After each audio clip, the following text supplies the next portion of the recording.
During the Russian Civil War, one of the bloodiest civil war in human history, one medal from the white side of the civil war will become one of the most popular Russian medal from that era of the Russian history.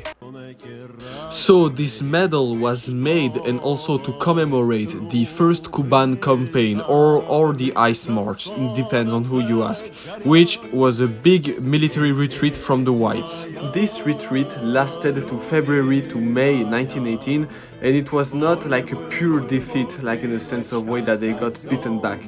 The plan was to go to the Kuban and to have support from the Kuban Cossacks to go and overthrow the new Bolshevik government, if you want. It was really at the start of the Civil War, but it was a complete mess for like the situation of the soldiers, because it was really cold, really violent. They didn't have a lot of food, lot of water, so it really sucked to be a soldier at that moment, and they were under attacks of the Bolshevik soldiers at the same time.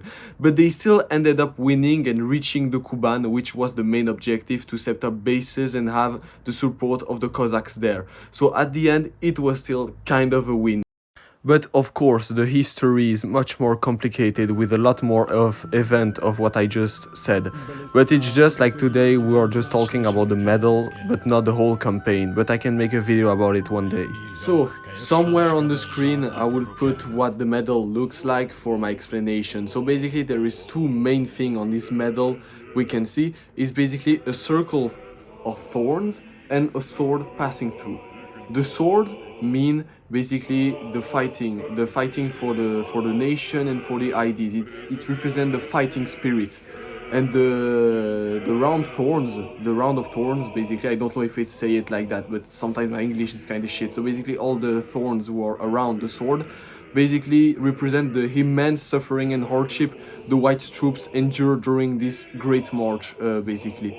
So it's really to represent the fighting spirit and the suffering of the troops, basically. And by the way, this medal was very rare and highly regarded in the White Army, because not many troops actually had it, because not a lot of soldiers participate in this march, since it was really the start of the Russian Civil War, and not many of them survived the march, since it was a really gruesome and violent and cold.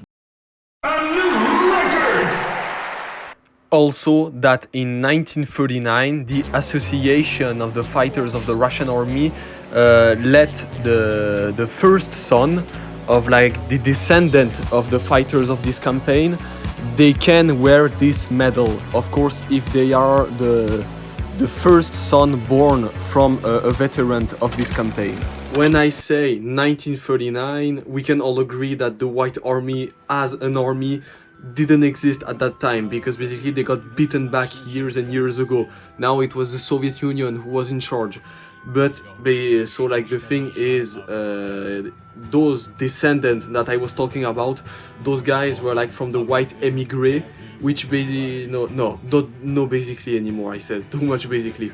The thing is, a lot of them actually fled the Bolshevik victory, like in the 20s, and fled to many countries in Europe, like France, in Paris mainly, also in the Yugoslav kingdom, like you have some pictures of them in Belgrade or in Paris, and some other European countries. So those descendants I'm talking about are those white emigres, and some of them will go back in World War II with the Russian Liberation Army to like help Nazi Germany invade the Soviet Union as like a vengeance and a revenge from the Russian Civil War. You just have to be careful to not mistake this medal for the other of the Great Siberian March, which is a different medal.